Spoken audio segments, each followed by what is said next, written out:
Late one rainy night on the top floor of a Chicago high-rise, billionaire CEO Vivian Cole stood alone in her glass office and whispered the sentence she thought no one would ever hear. Everyone comes from my money. If stories about love, trust, and second chances speak to you, subscribe and follow the channel so you do not miss the next one.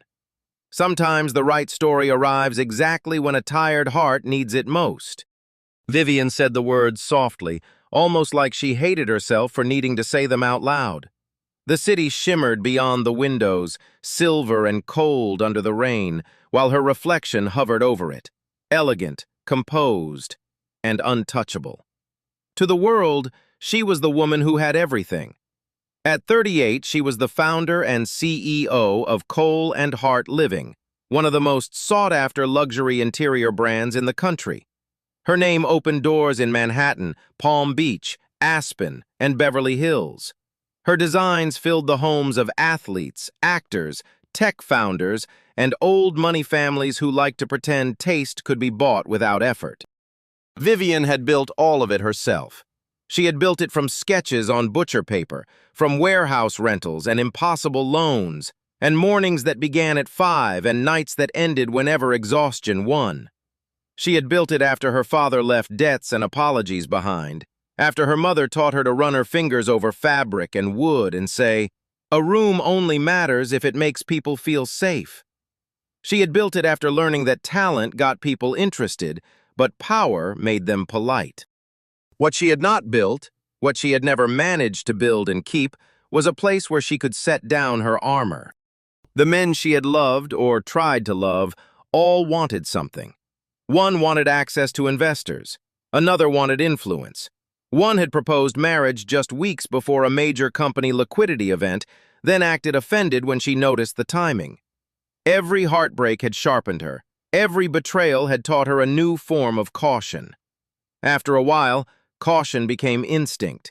Then instinct became identity. Everyone comes from my money.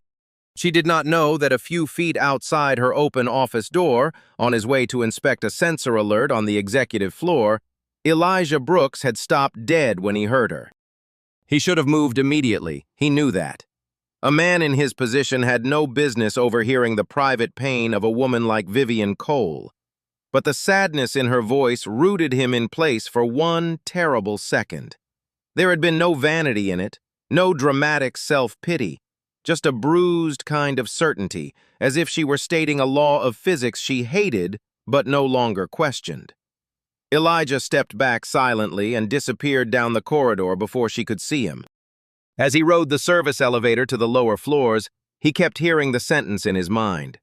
Not because she was rich, not because she was famous, because for one brief, unguarded moment, she had sounded like someone very tired of being strong in public and alone in private.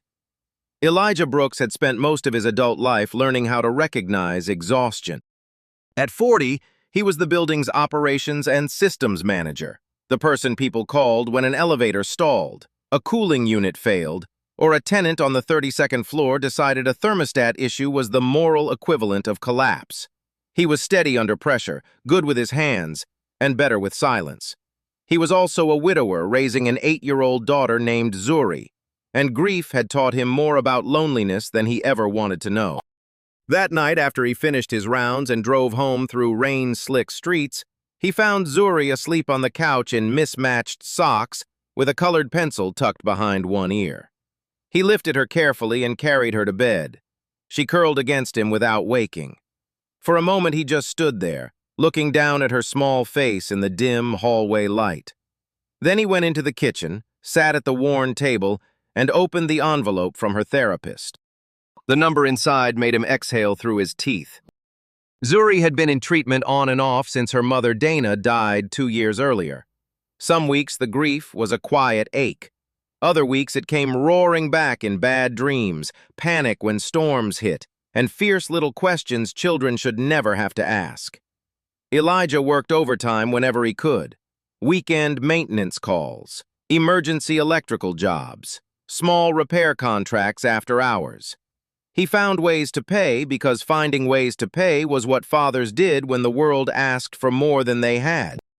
Still, when he sat there staring at the bill with tired eyes and cold coffee, he thought about the woman in the tower saying everyone came for her money, and he wondered what it did to a person to have abundance and still feel unsafe. The next morning, Vivian arrived at headquarters before most of her executives. The rain had cleared, leaving the city sharp and bright. By 9 o'clock, she had corrected a weak marketing strategy, cut 12 unnecessary slides from a hospitality presentation, and coolly dismantled a licensing proposal that used the word aspirational 6 times without saying anything useful. The building ran on her presence. People straightened when she entered rooms. Assistants moved faster. Vice presidents reworded their thoughts before speaking. Graham Whitmore, the company's chief financial officer, handed her a revised donor breakfast list and watched her face the way some men watched stock charts. Graham had been with Cole and Hart for years. He was polished, articulate, expensive in the deliberate way men were when they liked power but wanted it to look tasteful. He knew the numbers, knew the board, knew how to smooth investors and read market nerves. He also had a habit of acting like his usefulness entitled him to comment on the rest of Vivian's life. "Press is still sniffing around that gala photo from last week," he said as they walked toward the conference room. "I can shut that down if you want." Vivian did not slow. "If I ever need help managing my face at a fundraiser, I'll let you know." Graham smiled the smile of a man who never admitted he had been corrected. "Just looking out for you." She had learned that people used that phrase when they wanted to steer her without saying so. By late afternoon, after 2 board calls and 1 unpleasant legal review, Vivian cut through the lower service corridor to avoid a cluster of junior staff near the main elevators. That was when she saw a small girl in a yellow raincoat sitting on a folding chair outside the operations office, drawing with intense concentration. The child looked up first. Behind her, inside the office, Elijah was crouched beside an open access panel, tightening something with a screwdriver. "5 more minutes, Z," he said without looking up. "You said that 9 minutes ago," the girl answered. "That is a serious accusation." Vivian stopped without meaning to. Elijah glanced up, saw her, and rose at once. In person, closer than the night before, he was taller than she remembered, broad-shouldered, with tired eyes that suggested he had already done too much today and would still do more before bed. He wore a navy work shirt with his name stitched above the pocket. Nothing about him performed. Nothing reached. "Ms. Cole," he said. Vivian looked at the child. "Is this legal?" The girl blinked. "What part?" "The part where a child is clearly running building operations." That won her a grin. "My sitter canceled," Elijah said. "School let out early." The little girl held up her paper. "I'm drawing a city." Vivian stepped closer and studied the page. The skyline leaned at impossible angles. A river ran through the middle in blue marker. Several windows floated freely in the air, unattached to any structure. "Interesting architecture," she said. "It's still in progress," the girl replied. "So is Chicago, I suppose." That earned a quick, surprised laugh from Elijah. It changed his face, softened it. Vivian noticed and disliked noticing. "What's your name?" she asked the girl. "Zuri." Vivian nodded. "Good to meet you, Zuri." "Nice to meet you too," the child said, then lowered her voice conspiratorially. "He says I'm helping morale." "He is saying whatever helps him feel better about his scheduling problem," Vivian replied. Elijah shook his head once, amused despite himself. Her phone buzzed. A procurement question, a reminder. Reality reassembled itself. "Carry on," she said, and walked away before the moment could acquire meaning. But later, in the middle of a vendor review, she found herself remembering how Elijah had looked at his daughter, with patience, humor, and the kind of reflexive tenderness that could not be staged. 3 nights later, the storm hit. It came down hard after dark, wind, thunder, sheets of rain hammering the tower. Vivian was still in the office with a skeleton team, preparing final revisions for a hotel partnership announcement scheduled for the next morning. Designers were finishing render adjustments. Legal was reviewing language. IT had multiple servers running hot under heavy load. Then the lights flickered. Once. Twice. An alarm snapped through the executive floor. One of the IT managers went pale. The secondary feed just dropped. "What does that mean?" someone asked too loudly. "It means if backup doesn't hold, we could lose active cooling in the data room." Panic spread instantly. People grabbed phones. Someone swore. Someone else started talking about corrupted files and missed deadlines. Vivian stepped out of her office and said one word in a tone that stopped the floor cold. "Enough!" The room froze. "Who is leading building response?" As if he had been summoned by the question, Elijah came off the service elevator with 2 engineers behind him, already pulling on insulated gloves. Rain darkened his shoulders. His jaw was set in concentration. "Server room?" he asked. The IT manager almost sagged with relief. "This way." What struck Vivian was not just that he moved fast. It was that he moved without panic. He asked concise questions. He listened. He assigned one engineer to the lower electrical room, another to the backup transfer panel, then entered the server area with the IT lead and began working through the problem as if chaos were simply another machine with components to identify and manage. At one point, he disappeared into a narrow maintenance corridor alone with a flashlight and a toolkit. At another, he came back wet to the elbows, with grime on one sleeve and a cut across his knuckles. Then reset a failing sequence by hand while everyone around him held their breath. The system stabilized at 1:47 a.m. The alarms went quiet one by one. Cooling held. Data stayed intact. A tired cheer started and died almost immediately. Elijah stripped off one glove, checked the temperature readout, and told the IT team exactly what to monitor over the next 2 hours. Then he turned and found Vivian standing near the glass partition. "You stayed," he said. "It's my data room," she answered. "That's one way to look at it." Something faintly amused passed through his eyes. Vivian almost smiled and did not. "Is it fixed?" "It will be. We caught it before it became a disaster." She looked at the torn sleeve, the wet hair at his temple, the matter-of-fact steadiness of him. "Thank you." He nodded once. "You're welcome, Ms. Cole." Then he went back to work. He did not linger for praise. He did not angle for access. He did not use the moment to step closer. That was when Vivian truly noticed him. Over the next 3 weeks, she kept noticing him. Not all at once, not foolishly, in increments small enough to deny. One morning, he was under the lobby display adjusting a transformer while she crossed to the elevator bank.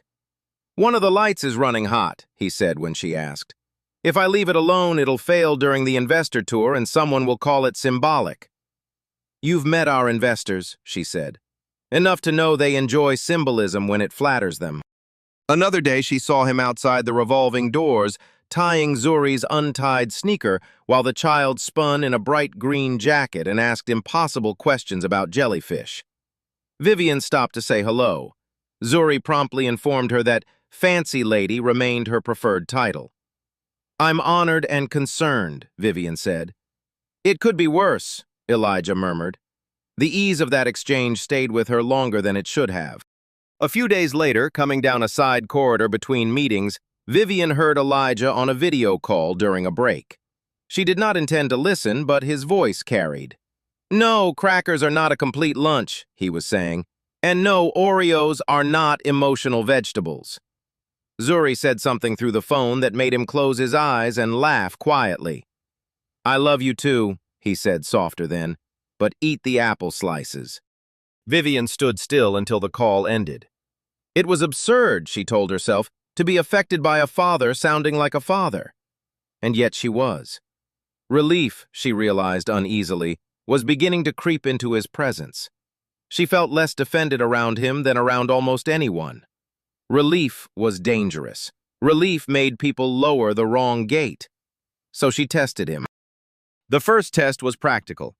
After the storm incident, she instructed her chief of staff to distribute a team bonus to building operations and quietly include an extra personal award for Elijah. He had earned it. It was also a way to observe him. The next day, the chief of staff returned. He accepted the team allocation, she said. He declined the discretionary personal amount. Why? He said the team should be recognized. He doesn't take private favors for doing his job. Something warm and unwelcome moved through Vivian's chest. The second test came through a company program. Cole and Hart funded limited educational and wellness support for employees' dependents. Vivian authorized a broader materials grant through the design library and made sure operations staff families were included. Days later, she passed the lower floor library room and saw Zuri at a walnut table with a box of high-quality markers open beside her, drawing with the grave joy of a child handling something she considered important. Elijah stood nearby, one hand in his pocket, watching like a man unsure whether generosity had strings attached. "These are serious colors," Zuri told Vivian. "They are," Vivian said. "Try not to commit artistic violence with them." "Art cannot be controlled," Zuri declared. Elijah laughed. Vivian did too. Then came the first sharp warning. Two event staffers were whispering near the catering entrance, unaware Vivian had turned the corner behind them. "I'm telling you, he's smart," one said. "Single dad, works in the building, suddenly the CEO notices him? Maybe she just likes him." "Please, men don't get that close to women like her by accident." Vivian walked past them without breaking stride, but the words hit old bruises with ugly precision. That evening, Graham found her reviewing vendor forecasts and said in an offhand tone too polished to be innocent, "Building operations has been asking HR about dependent care reimbursements. Brooks must be under some pressure." Vivian did not look up. "Why are you bringing this to me?" "Because pressure changes people. Men under financial strain can become very resourceful." She wanted to dismiss it. She almost did. But suspicion was a reflex she had honed for years, and Graham knew exactly where it lived. The next week, the company held a small internal showcase for a hospitality client. The event itself was minor. The damage was not.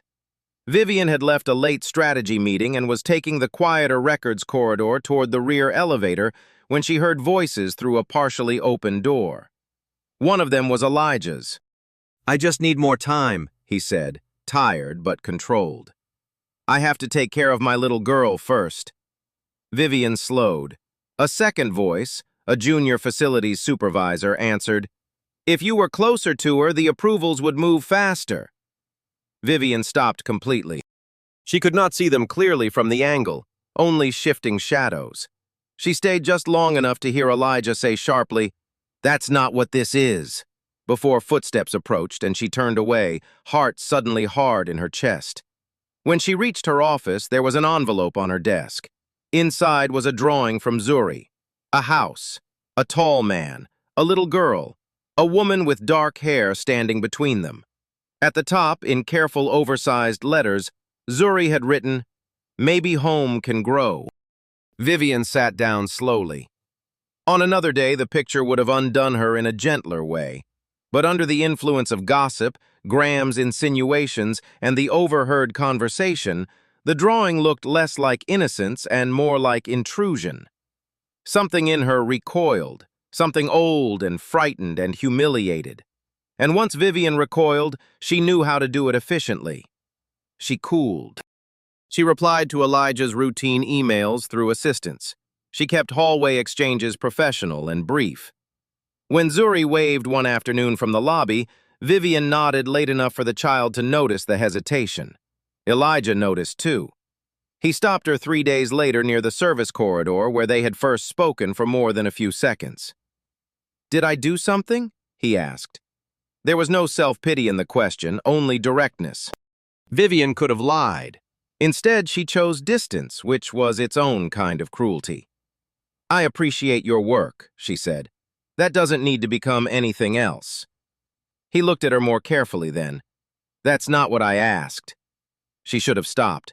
She should have admitted she was afraid and angry and not sure at whom. Instead, pride and injury fused into the worst version of honesty. I don't intend to make the same mistake twice. The words landed. She saw them land. Elijah went very still. Right, he said after a beat. That night, Zuri had a panic episode during another storm. Elijah spent almost an hour on the floor beside her bed while she cried into his shoulder and asked whether people left because they got tired of loving the wrong person. He slept badly after that, then woke before dawn and drove to work with his jaw tight and his thoughts exhausted. By the end of the week, he had requested a transfer discussion with his supervisor. Not formal paperwork yet, just a conversation about whether another property in the portfolio might need someone with his experience. He did not want drama. He did not want pity. Most of all, he did not want his daughter near someone who could seem warm one week and weaponize suspicion the next. The final break came at Cole & Hart's Spring Collection preview. The showroom glowed with curated light, floral installations, champagne, soft music, and wealthy people discussing texture as if the word itself were expensive. Vivian moved through it in black silk and diamonds, smiling when required. Graham hovered near enough to be useful, which usually meant near enough to shape narratives. Brooks checked on dependent coverage again this morning, Graham said during a pause. I imagine things are getting serious. Something in Vivian finally snapped. She crossed through the back passage and found Elijah near a concealed power source behind one of the display walls. He looked up at once. One glance at her face and all the ease that had once existed between them vanished. Elijah. Miss Cole. If there's something you want from me, she said, voice low and controlled and trembling only where she could feel it, you should say it plainly. He stared at her. Excuse me? If your interest in me has anything to do with making your life easier, getting access, getting help, then stop pretending otherwise. A beat passed, then another. When he finally spoke, his voice was quieter than hers. Hurt, not yet angered. You think that's what this is? I think I know how this story goes. What story? The one where a man looks honest until money enters the room. He let out a short, disbelieving breath and set down the tool in his hand with care that was somehow harsher than slamming it. My daughter needs care, he said. I work too much. I worry all the time. But I have not asked you for a thing. You didn't have to. That hit him. For the first time since she had known him, Elijah looked stripped of patience. No, he said. I didn't. Because whatever this was, I wanted it to belong to us, not to your money, not to my bills, not to whatever people around you whisper when they have nothing better to do. Vivian's throat tightened. But fear was driving now, and fear was cruel. Then why are people talking about how much easier things would be if you were closer to me? Understanding flashed across his face, then disbelief, then something deeper and sadder. That's what you heard. It was enough. No, he said, and this time the word came with force. It was convenient. She flinched almost imperceptibly. He stepped back, not toward her, but away. You know what the worst part is? It isn't that you doubted me. It's that you doubted me before you knew me. You looked at my life, saw pressure, and decided pressure made me dangerous. His voice roughened. I can survive a lot. Long hours, bills, being tired enough to forget what day it is. What I will not do is let my daughter watch me stay where I'm treated like a risk the minute life looks messy. The words were not polished. They were worse. They were true. He picked up his toolkit. I won't do this, he said. Not with you. Then he walked past her and did not look back. That should have been enough to break Vivian open. It was not. Not yet. Because first came the numbness, then the performance of functioning. She finished the event, signed off on details, smiled at donors, reviewed a press note, drove home, entered her silent apartment and stood in the dark without turning on a single light. Then, finally, came the sentence he had given her and could not take back. "You doubted me before you knew me." For the first time in a long time, silence did not soothe her. It accused her. The next week passed with a strange, punishing clarity. Elijah withdrew exactly as promised. He routed communications through supervisors. He no longer appeared on the executive floor unless absolutely necessary. When Zuri waited in the lobby after school, she no longer waved at Vivian with uncomplicated joy. She looked first to see whether it was safe. That hurt more than Vivian expected. The second rupture came through paperwork. Cole and Hart was reviewing expanded mental health support options for employee families and contracted building staff. Vivian's chief of staff brought her the benefits file with routing notes attached. Graham's memo recommended postponing part of the program to the next quarter for budget reasons. Vivian read the recommendation, then the support documents beneath it, and froze. One routing note referenced a building operations inquiry from days earlier. It was not about personal financial support. It was about fast-tracking facilities approval and schedule flexibility for a technician handling dependent therapy obligations. The line Vivian had overheard, "If you were closer to her, the approvals would move faster," had referred to being physically closer to the executive admin channel that signed off on work orders, not personally closer to Vivian. She reread it, then again. A second document confirmed that Elijah had declined a private assistance option that might have looked like preferential treatment. A third note showed he had asked instead for process clarity, not money. Vivian set the papers down very carefully because her hands had begun to shake. When Graham entered her office 10 minutes later, she did not invite him to sit. "You implied Brooks was maneuvering for personal gain," she said, holding up the file. "Explain why." Graham saw the pages and adjusted his expression too late. "I made a reasonable inference." "No," Vivian said. "You made a useful one." "Vivian, I was trying to protect you. Men under that kind of strain—" "Stop." He did. "You don't get to use his circumstances as a character flaw." Her voice was low now, sharper for being controlled. "And you do not get to feed my worst fear because it makes you feel relevant." He attempted dignity. "I was looking out for you." She laughed once, but there was no humor in it. "No, you were looking out for your position." By the end of the conversation, Graham had been removed from 2 sensitive personnel reviews and warned in language so cold it finally unsettled him.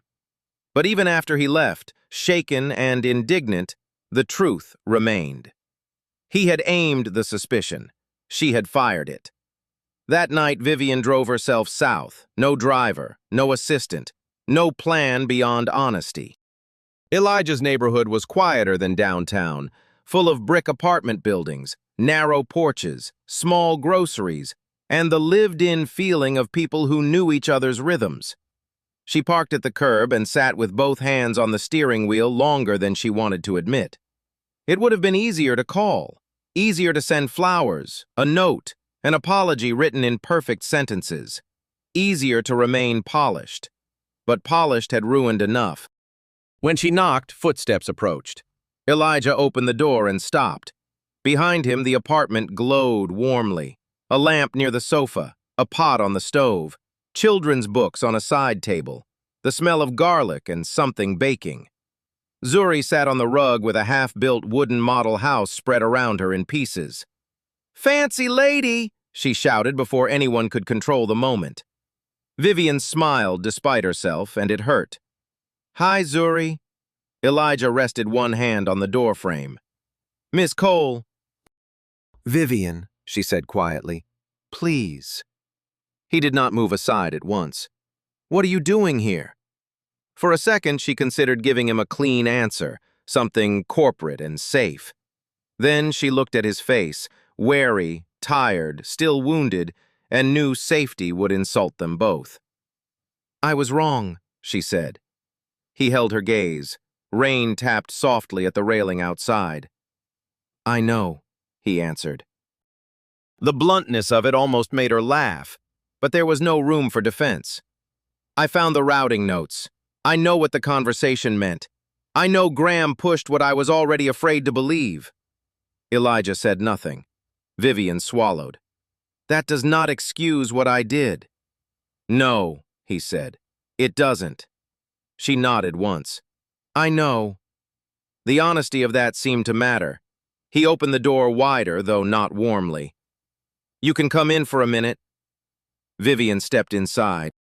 She had been in homes all over the world designed to impress strangers. This apartment was not impressive. It was better than that. It was real. Crayon marks on one side table, a second-hand sofa with a blanket folded neatly over the back, family photos on the wall, a kitchen small enough to cross in 3 strides, proof of daily life everywhere. Zuri held up the wooden roof of the model house. Dad says this part is wrong. Dad says the angle is unstable, Elijah corrected. It's art, Zuri informed Vivian. Of course it is, Vivian said. Elijah remained standing near the kitchen counter, keeping space between them. You've apologized. What else do you need to say? Need. The word pricked. Vivian sat slowly in the chair he gestured toward, then clasped her hands together to keep them still. That I did exactly what you said. I saw pressure in your life and treated it like a warning sign instead of reality. I let someone point at your circumstances and tell me they explained your heart. His jaw tightened. I've spent so long expecting people to calculate their way toward me, she continued, voice rougher now, that when something felt clean, I didn't trust it. I trusted the uglier version because it was familiar. From the rug, Zuri looked up. What does familiar mean? Elijah rubbed a hand over his face. It means something you know already, baby. Oh. She went back to the house pieces. Vivian looked at Elijah again. I'm not here to make myself feel better. I don't know if you can forgive me. I'm here because you deserved the apology in person, in your world, not in an office where everything bends around me. He was quiet for several seconds. You know what scared me most? That you thought I'd use you. He shook his head. That you'd do it again. Not the money part. The pulling close and then cutting away because fear got there first. His voice dropped. I can't put my daughter near that. I know.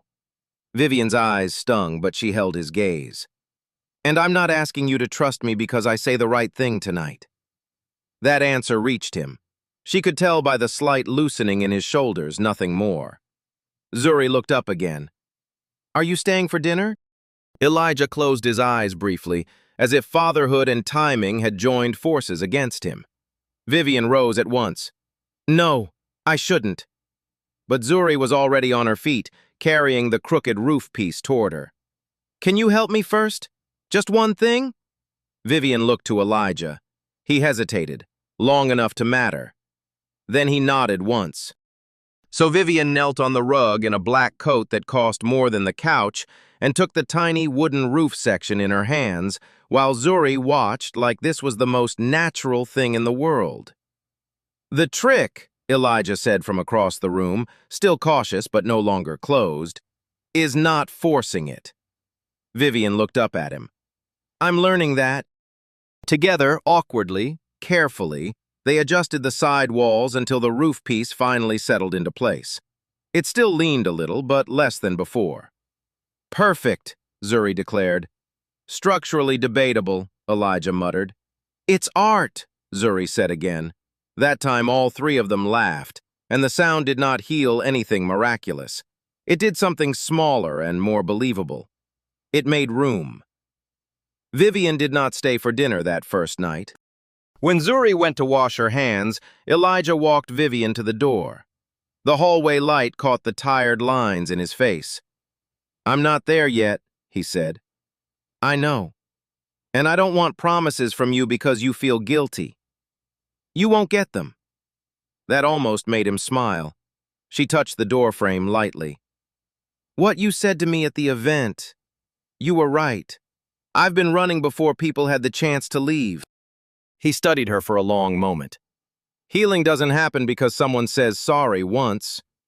I know. It happens because people stay consistent long enough to feel safe. She nodded. Then that's the only thing I can offer. Consistency. He opened the door. For the next month, that was what she gave. Not money, not dramatic gestures, not rescue. Consistency. She came by on Saturdays sometimes, always after checking first. She sat at the small kitchen table while Zuri did homework and Elijah made grilled cheese. She took Zuri to a bookstore one Sunday afternoon and came back with 2 Fox stories and 1 science book about weather because the child had decided storms should be studied if they insisted on being rude. At work, Vivian formally pushed through expanded family mental health support for employees and contracted building staff, structuring it company-wide so it helped people without singling anyone out. She shut down the whisper network around Elijah with 1 dry sentence in an executive meeting about professionalism, and no one needed it repeated. Graham, stripped of his subtle influence, became more careful around everyone. Elijah watched all of it with wary eyes. Trust did not come back to him in one cinematic moment. It came in evidence. In the fact that Vivian did not use generosity to buy closeness. In the fact that she let him say no. In the fact that when he canceled twice because Zuri had difficult nights, Vivian did not punish the distance or turn cold. She simply said, "Take care of her. We'll talk later." One evening, after nearly 6 weeks of this slower, quieter rebuilding, Vivian sat with Elijah on the small back stoop behind his building while Zuri slept inside and summer air settled warm over the block. Somewhere nearby, someone was playing old R&B from an open window. Vivian stared out at the alley lights. "I used to think being loved meant being chosen despite what I had." Elijah leaned his elbows on his knees. "And now?" She took a breath. "Now I think maybe it means being known without being priced." He turned toward her then, really toward her, in a way he had not since before the break. "That night in your office," he said, "when you said everyone comes for your money, I heard it." Vivian looked at him, startled but not offended, just exposed. He went on carefully. "I shouldn't have. I didn't mean to, but I heard it." She looked down at her hands. "Then you heard the ugliest thing, I believe." "No." His voice was gentle. "I heard the saddest." The tenderness of that landed so deeply she had to look away.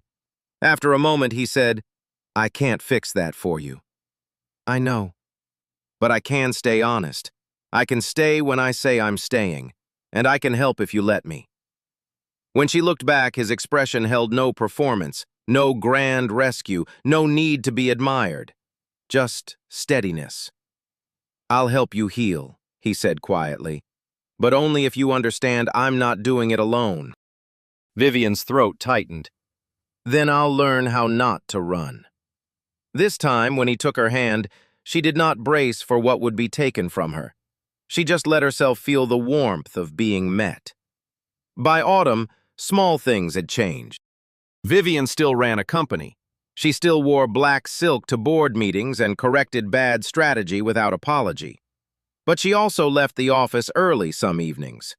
A child's drawing now sat framed near the corner of her desk, a house with 3 people fully inside it, and a fox in the yard for reasons Zuri had never properly explained.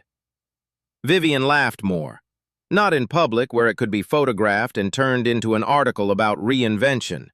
In kitchens, in cars, on stoops, in the ordinary spaces where love did not need an audience. Elijah remained himself too. He was not remade by romance into something softer or richer or less grounded. He still worked too hard, still made bad coffee, still worried over bills and whether Zuri was getting enough sleep. But he no longer carried everything alone.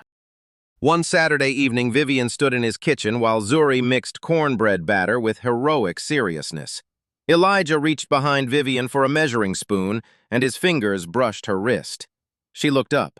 He smiled, small, certain, real. No cameras, no contracts, no witnesses but a child licking batter from a spoon. Later that night, once Zuri had gone to bed, Vivian stood by the apartment window watching rain move softly through the streetlight. Elijah came up behind her and rested his chin lightly near her temple. "Still hate storms?" he asked. "A little." "You're doing better." She smiled faintly. "So are you." He was quiet for a second. "You know, for the record, I never came for your money." Vivian turned in his arms and looked up at him. The old ache was still somewhere in her, but it no longer ruled the room. "I know," she said. "You came back for me." He kissed her forehead first, then her mouth, like he had all the time in the world. And maybe that was the lesson she had needed all along.